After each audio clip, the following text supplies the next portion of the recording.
बिहार में बाढ़ का इतिहास एक त्रासदी। हर साल सरकार सोती रही, जनता बहती रही। बिहार हर साल बाढ़ की चपेट में आता है, जिसमें न केवल जान माल का भारी नुकसान होता है, बल्कि राज्य की अर्थव्यवस्था और विकास पर भी गहरा प्रभाव पड़ता है। हर साल लगभग 3 करोड़ का नुकसान होता है, जिसमें कृषि, इंफ्रास्ट्रक्चर और घरों की तबाही शामिल होती है।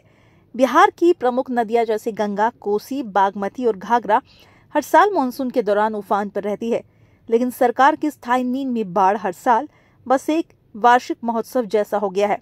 बाढ़ का इतिहास। बाढ़ के साथ साथ घोटालों की बाढ़ भी। बिहार का बाढ़ से जुड़ा इतिहास काफी पुराना है।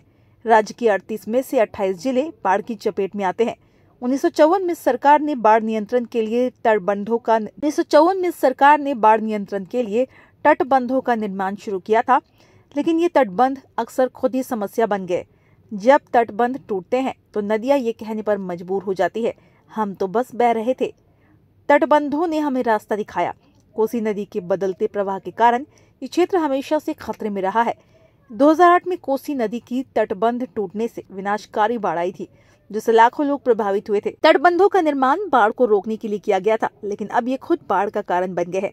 हर साल तटबंध टूटते हैं, जिससे बड़ी मात्रा में पानी अचानक गाँव में घुस जाता है।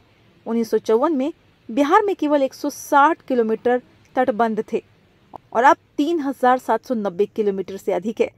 तटबंध टूटने से बाढ़ की स्थिति और खराब हो जाती है। एक किसान का व्यंग्यात्मक बयान, तटबंधों ने हमारी जमीन को तो बचा लिया, पर अब हम उसमें उगाएंगे क्या, मछली। सरकार की नीतियों पर तंज कसता है।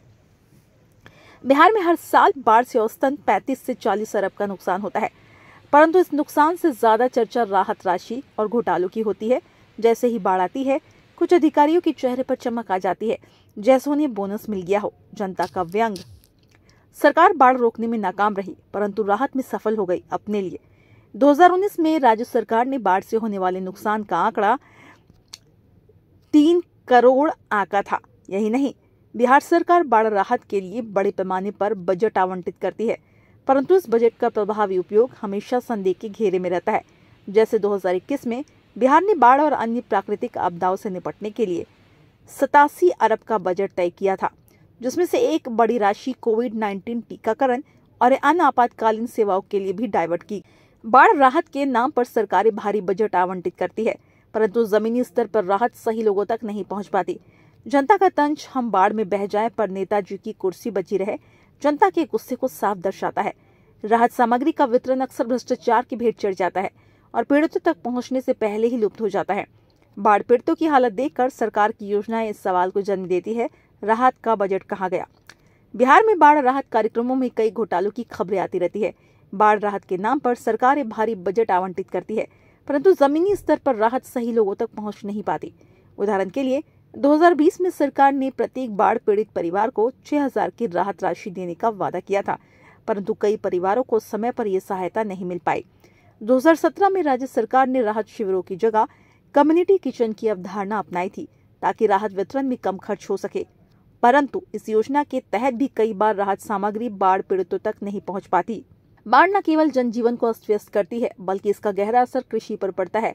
लाखों हेक्टेयर भूमि हर साल बाढ़ की चपेट में आती है, जिससे फसलें नष्ट हो जाती है, लेकिन ये नुकसान सरकार के लिए अगले चुनाव का मुद्दा बन जाता है। बाढ़ पीड़ितों का कहना है, हमारी फसलें गई पर नेताजी की उम्मीदें बढ़ गई। 2020 में लगभग 15 लाख हेक्टेयर जमीन प्रभावित हुई थी और लाखों किसान सड़क पर आ गए थे। हर साल बाढ़ की समस्या होती है, फिर भी सरकार की तैयारी नदारद रहती है। लोग अपने गांव छोड़ने पर मजबूर होते हैं और राहत शिविरों में भी हालात दयनीय होते हैं। जनता का व्यंग्यात्मक सवाल, बाढ़ हर साल आती है पर राहत कब आएगी। सरकार की नीतियों की पोल खोलता है। बिहार की बाढ़ एक पुरानी समस्या है, लेकिन इसका स्थायी समाधान नहीं हो पाया है।